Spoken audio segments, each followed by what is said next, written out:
So this week inside the Lords, there's a few things I want to talk about that I've done, but actually to illustrate some new things I've discovered about the procedures that I think are interesting.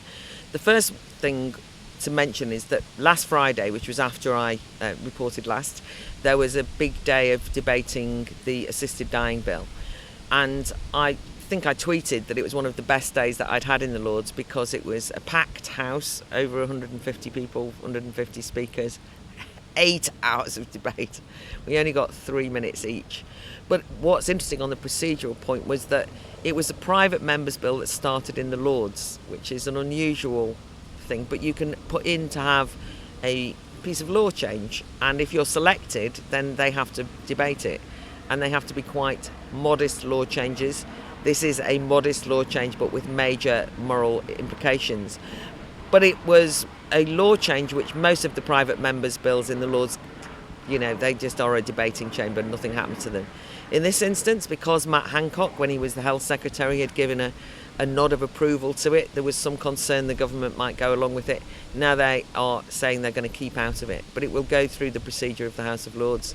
What was really nice about it was that people from all the different parties took different sides, and I suppose it felt like a genuine, heartfelt debate.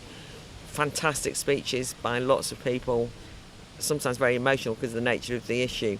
But anyway, I felt like I was at something important, and it didn't just feel like going through the motions. That's important. Anyway, it's gone through its second reading and will then go on to its committee stage, more of which I will discuss in a minute. On Monday, there was questions on the failure of the government to appoint the Ofcom chair. One of these questions which I very opportunistically put my name down on because I thought I might be able to mention the fact that Stonewall has captured the BBC, and that has been exposed by the Stephen Nolan podcast, which if you haven't listened, you've just got to listen because they're brilliant. And in the course of that, actually revealed the close relationship between Ofcom itself and Stonewall, and the whole issue around gender identity, and making a real mockery of media impartiality. So I admit I was using a question to cheat, right? But I was the last person on the list of 10. The 9 people who preceded me all used this Ofcom chair question to basically make sarcastic comments about the fact that the government had once muted Paul Dacre as the chair. And I just thought that it was the worst of politics. It was a kind of cheapest, kind of sectarian jibing, wasn't serious, almost like a laugh just to have a go. And I thought, God, politics at this level is not very either endearing or indeed tasteful. You just feel like people think it's a game. So that's that. But that was also then followed by, what looked to be a very boring technical discussion on procedure changes about how the House of Lords will vote. And it actually brought out this huge row where members of the House of Lords are objecting to the fact that a committee has imposed a new voting procedure which would involve using voting readers and technology, and would undercut the use of tellers and so on when you voted. I have not yet, because of COVID, done the actual voting where you queue up in a corridor, but that there were some fantastic contributions there that made me think the House of Lords is a place I don't understand, but it's got some admirable aspirations. Forget the anti-democratic bit, which I know is important, but I mean the fact that they were talked about themselves as being self-regulating, and they didn't want some committee of bureaucrats making decisions and that everything had to be discussed and debated. That seemed to me to be a very positive thing. But they also made an interesting observation, which is that the only time that government ministers are ever without their spads or their advisors or available for a chat is when they're forced to vote like everybody else, and they're not allowed to take anyone with them. So for a lot of backbenchers, they were saying it's the one time we get to talk to them, and there's actual genuine equality, as it were. And so I thought that was interesting and learnt a lot. We are on the committee stage now of the crime and police bill.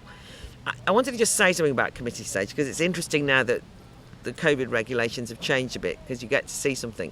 So second reading is where the bill comes before the House, it's read for a second time, and everybody gets a chance to speak generally about the whole of the piece of legislation. When it comes to committee stage, it's like a proper committee, and it's where actually the House of Lords goes through, as it were, almost line by line, looking at the bill. This is a huge bill, and it's where you put what's called you put in amendments, but they're amendments to kind of sound out the House. Then they're never going to be voted on at this stage. You can, but very rare. Probing amendments, people call them. So to probe the government to see if they'll make any movement. And it's kind of fascinating. But now what happens is that the chair of the House, I'm sure it's not called the chair, but anyway, the person who's convening at any given day has to actually move seats, so they move further in, so it's more like a committee. It's meant to be more informal. There are now no lists, and you have to jump up, but there's not much competition. There's hardly anyone, to be frank, involved in this. It's the people who want to discuss particular amendments that go in. But I found it interesting, and if you want, it's where the side of the House of Lords where you get experts really kind of saying to the government, do you really mean this piece of legislation to do this, and can I challenge this? Anyway, so in that one I spoke about an amendment. I supported an amendment that was worried about the fact that this law will basically smash to smithereens patient-doctor confidentiality. And I thought it was important to speak on it because I think if you are in the public, you hear that there's a new piece of legislation that's going to really tackle knife crime, serious violence, you're delighted, and I understand that.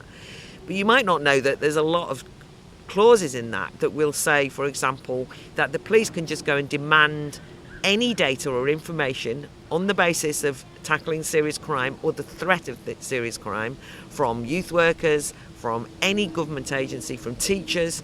I mean, this is preposterous, right? I wanted to speak on that, but I didn't stay that late. But also where they're basically saying that doctors now have to hand over information or data if the police demand it. And this seems to me to be a terrible dereliction of duty, a breaching of ethics, and nobody knows it's happening. So I jumped up and I spoke. There was one funny bit, which was Shami Chakrabarti and I jumped up at the same time. I spoke first, but somehow she stared at me in such a way that I was intimidated and sat back down. She got in before me. I then spoke, and then after me there was about 6 or 7 people who I realised were basically the top medics in the whole of the UK who had very big experience of the medical thing, whereas I was just making observations as a patient who thought that I didn't want that information to be, shared widely, and nobody knew in the public sphere that this was happening. So that was that. Another interesting thing that happened this week was that there was a side room, the Moses Room, where the Grand Committee was convened to discuss the Coronavirus Act. Basically shunted off into a side room, no votes would be taken, just a kind of tick box exercise. And this has got nothing to do with COVID, this is just the way they do it now. And you will remember that the Coronavirus Act was nodded through in the House of Commons last week.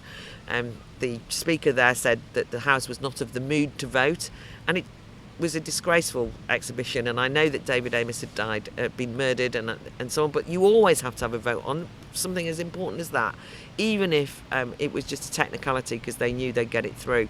So there was about 15 or 20 of us who went in and actually used the opportunity to at least make speeches about the fact that there is an anti-democratic use of legislation by the government under the auspices of COVID to retain emergency legislation when there is no emergency. And I used it to talk about vaccine passports, mandated vaccines for care workers and NHS staff and so on.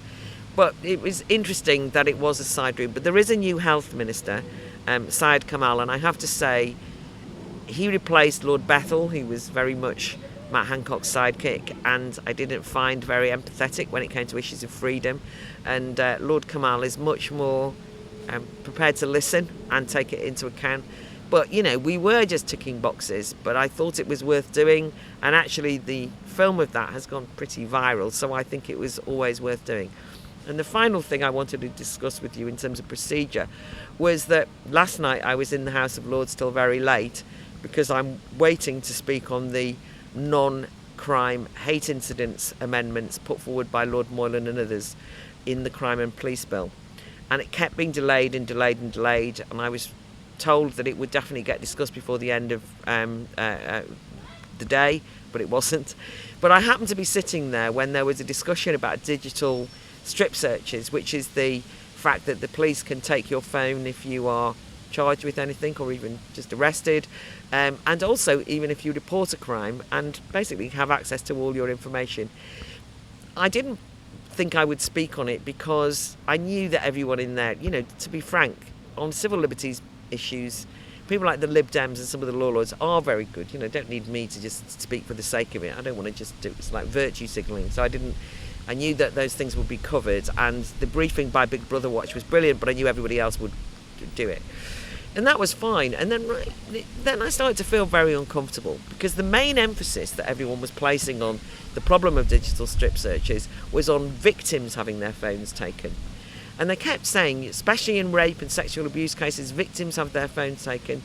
And I was thinking, should I speak just for a minute? And then actually another lord raised the point that maybe we needed to be a little bit clearer about what we were talking about, and that sometimes there is evidence on people's phones that would exonerate somebody who's accused.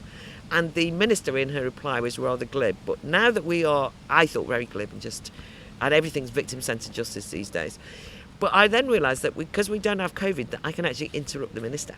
And so when she was speaking, I kind of jumped up and spoke. And all I did was name 3 young men who had been exonerated. One of them was Liam Allen, actually, that has spoken at a previous Battle of Ideas on this very issue. He's exonerated because of information on their phones. And I made the point that because we keep calling people victims, that actually that means that there's a squeamishness, and but actually, on principle, the police shouldn't be able to do this without any checks or balances. They might be able to search for specific information, but not strip search and use everything on your phone, basically to go on fishing expeditions, which is what they're doing at the moment. There should be safeguards. But on the other hand, that doesn't mean that there isn't any evidence on a phone. And I was really pleased that I did it, because even the minister, who is not one of my greatest fans, it has to be said, pointed out that maybe in the future she'd say alleged victims. And that's important, because innocent until proven guilty is a key factor. So I thought that was an interesting thing that happened. But this committee stage will go on and on and on and on and on for days and days now in the House of Lords on this police and crime bill. I won't be speaking every day by any stretch. But they will eventually get to the right to protest, which I'll obviously be protesting against.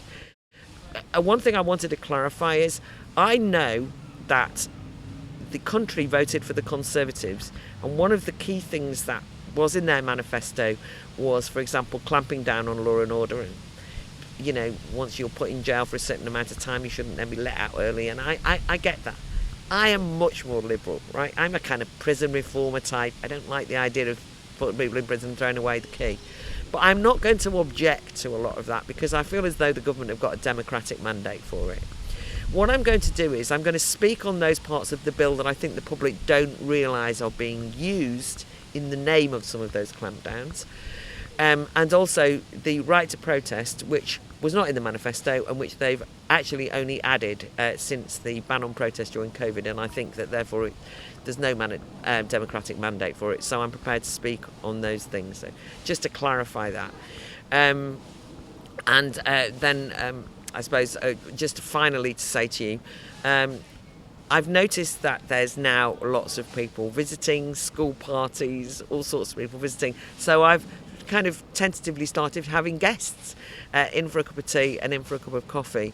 And although I made a rather disparaging comment about a lot of Lords using the House of Lords as a club, I think that where it can be useful is to give, people an opportunity to see inside the seat of Parliament. And so I'm going to be having more and more people to dinner. People will be saying, oh, people have important... basically I want my friends, my colleagues, people I don't know, a number of people from the Brexit Party are going to come from the Northwest and have a cup of tea. You don't get to see much in there, but you get a sense of it. And I think it's important that the House of Lords, which is not accountable to the public, starts having the public wandering around, not on guided tours, although I want to go on one of them myself, but not on guided tours, but actually just can feel the presence of ordinary people around the place to remind them of what the purpose of the House of Lords is. It is, despite its anti-democratic nature, it has got a role in scrutinising legislation, but they're doing that on behalf of the public, even if they're not elected. And even if they're not elected, even if I'm not elected, I never want to forget that it's the public that I'm answerable to, which is why I do these inside the Lords in the first place. So, till next week.